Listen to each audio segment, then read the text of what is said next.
दोस्तों आपका ईआईएस और एसएम का पेपर हो चुका है। दो सिचुएशन होंगी, या तो वो अच्छा गया होगा, बहुत अच्छी बात है।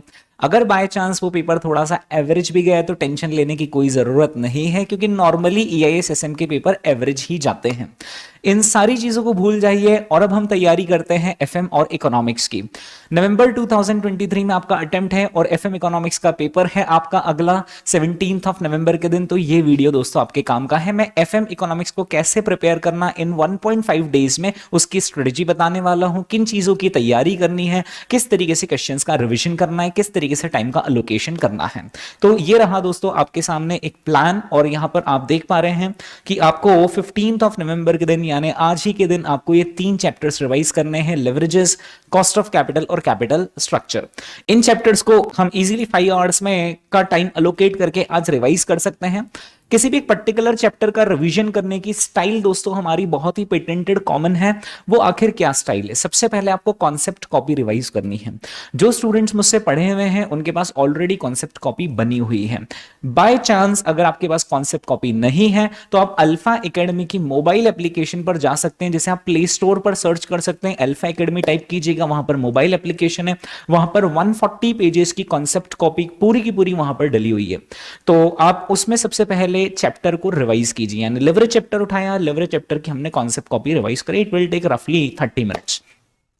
फिर इसके बाद आपको क्वेश्चंस पर आना है। हमने लास्ट डे के रिवीजन क्वेश्चंस हमारी क्लास में पढ़ते पढ़ते मार्क किए थे, और जैसे कि मैंने आपको बताया था कि आपको भी खुद के लास्ट डे रिवीजन के क्वेश्चंस मार्क करते चले जाने, आपको उन क्वेश्चंस को रिवाइज करना है, राइट। तो उसी तरीके से फिर सेकंड चैप्टर उठाना है, उसकी कॉन्सेप्ट कॉपी करनी है और उसके लास्ट डे के रिवीजन हमें करना है। लास्ट डे के रिवीजन जब आप करेंगे तो आप कोशिश कीजिए कि सपोज करें लिवरेज चैप्टर से आप 5 क्वेश्चंस अगर आप रिवाइज कर रहे हैं तो 5 में से आप लगभग 2 क्वेश्चंस को लिखकर रिवाइज करें। इसका मतलब ये हुआ कि आपको हल्का फुल्का उसको रफ में लिखते जाना है, आपको कोई फेयर कॉपी नहीं बनानी, हल्का फुल्का उसे लिखते जाना है, दिमाग में प्रेजेंटेशन सोचते जाना है, ठीक है। और रफली 3 क्वेश्चंस आप कैलकुलेटर पर कर सकते हैं। किसी भी क्वेश्चन को रिवाइज करने के लिए प्लीज आप ऐसा ना करें, चाहे कितनी भी जल्दीबाजी हो, कि क्वेश्चन देखा और इमीडिएटली उसका सोल्यूशन देख लिया। It is no revision at all.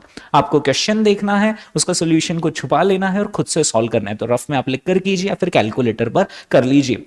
फिर आप पूरा क्वेश्चन सॉल्व करने के बाद दोस्तों अपना हाथ उठाकर और उसका सोल्यूशन देखिए। ऐसा भी मत कीजिए कि मैंने एक स्टेप कर ली, फिर थोड़ा सोल्यूशन देखा, दूसरी स्टेप कर ली, फिर थोड़ा सोल्यूशन देखा, ठीक है। ओके फिर इसके बाद दोस्तों नेक्स्ट डे यानी कि 16 ऑफ नवंबर के दिन 2 ऑल्टरनेट प्लान्स हैं मेरे पास। सबसे पहला प्लान है कि क्यों ना हम एफएम को कवर करें पहले और फिर हम इकोनॉमिक्स उठाएं। ये प्लान उनके लिए सही है जिन्हें इवनिंग के टाइम पर या फिर 7-8 बजे के आसपास भी थ्योरी पढ़ने में कोई प्रॉब्लम नहीं है। कुछ ऐसे स्टूडेंट्स होते हैं और मैं भी उन्हीं में से ऐसा हूं कि थ्योरी मुझसे शाम को नहीं पढ़ी जाती। तो फिर ऐसे स्टूडेंट्स क्या करिए, जो मैंने इकोनॉमिक्स में यहां पर लिखा हुआ है वो उसको यहां पर मॉर्निंग सेशन में शिफ्ट कर ले और उसके बाद फिर अपना एफएम का रिमेनिंग चैप्टर्स का रिवीजन करें। बट यस, ये हमारा टोटल टारगेट है 16 ऑफ नवंबर का। इन्वेस्टमेंट डिसीजंस को आप 2 आवर्स देना, रिस्क एनालिसिस 1 आवर सफिशिएंट है, डिविडेंड में 1.5 आवर्स, वर्किंग कैपिटल मैनेजमेंट को जरूर 2.5 आवर्स देने पड़ेंगे और रेशियो एनालिसिस 1.5 आवर्स। रिवाइज करने का तरीका वही, कॉन्सेप्ट कॉपी उठाई, कॉन्सेप्ट अच्छे से रिवाइज करा, फिर उसके बाद लास्ट डे रिवीजन के क्वेश्चंस को पहले क्वेश्चन हमने पूरा पढ़ा और क्वेश्चन हमने खुद से करने की कोशिश करी, सोल्यूशन देखना आपको नहीं है, राइट। इसके बाद दोस्तों नेक्स्ट यानी कि 17 ऑफ नवंबर के दिन मॉर्निंग में हम करेंगे इन 2 चैप्टर्स का रिवीजन, नेशनल इनकम और मनी मार्केट, क्योंकि इसके अंदर बहुत बारीक से ट्रीटमेंट्स होते हैं, फॉर्मूलाज होते हैं, एडजस्टमेंट होते हैं, ध्यान रखना पड़ता है कौन सी चीज प्लस होगी M1 में, कौन सी चीज नहीं होगी, कौन सी M2 में जाएगी, कौन सी M3 में जाएगी। तो इन दोनों चैप्टर्स को हमने यहां पर रखा हुआ है, नेशनल इनकम और money market, right. They will take रफली 2 आवर्स। ओके, इकोनॉमिक्स का रिवीजन कैसे करना है वो अब हम देख लेते हैं। हमने दोस्तों स्टडी मटेरियल से इकोनॉमिक्स पढ़ा है और पढ़ते पढ़ते पूरी स्टडी मटेरियल में हमने चीजों को या तो अंडरलाइन करा या उसकी समरी बनाकर पैराग्राफ के साइड में लिखी है। आपको पूरा पैराग्राफ नहीं पढ़ना है, सिर्फ जो चीजें हमने अंडरलाइन की हुई है सिर्फ और सिर्फ आपको वही याद रखकर जाना है, राइट। तो दोस्तों आप जितना कोशिश हो सके इन्हें क्रैम करने की कोशिश कीजिएगा, याद करने की कोशिश कीजिएगा, क्योंकि थ्योरी जितनी ज्यादा हम एग्जैक्ट रेप्लिकेट करके आएंगे उतने मार्क्स हमें मिलेंगे। तो इस तरीके से दोस्तों आप यहां पर इकोनॉमिक्स का रिवीजन करेंगे। इसके बाद यहां पर 1 आवर में जितने भी एफएम के आपने कॉन्सेप्ट्स यहां पर इन सभी चैप्टर्स के रिवाइज किए हुए हैं, उनका वापस से आपको रिवीजन करना है 1 आवर में, क्योंकि अदरवाइज एग्जाम में ऐसा होता है कि कभी कभी जो हमने यहां पर लिवरेज का फॉर्मूला पढ़ा था वो हम थोड़ा सा भूलने लगते हैं। ठीक है, तो दोस्तों यहां पर आपको 1 आवर में वापस से सारी चीजों को ब्रश अप कर लेना है। ठीक है, ये हुई दोस्तों 1.5 डेज की स्ट्रेटेजी। अब आप एग्जाम हॉल में पहुंच चुके हैं। एग्जाम हॉल में पहुंचते से ही जैसे ही पेपर हाथ में आएगा, दो बातें होंगी, या तो पेपर इजी होगा, मैनेजेबल होगा, या फिर पेपर टफ होगा। इजी और मैनेजेबल की मैं कोई बात ही नहीं कर रहा हूं।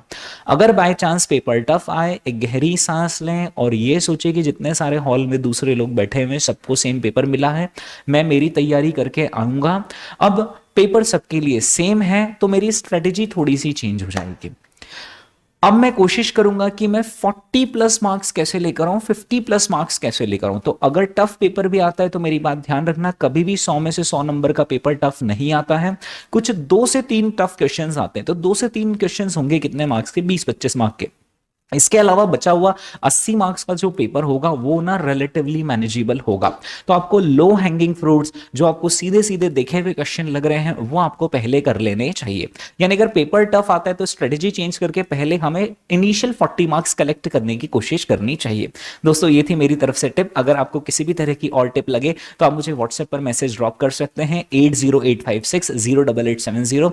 बेस्ट ऑफ लक दोस्तों, बहुत अच्छे से पेपर करके आइए and I am very confident कि आप 60 प्लस मार्क्स लेकर आएंगे। Thank you.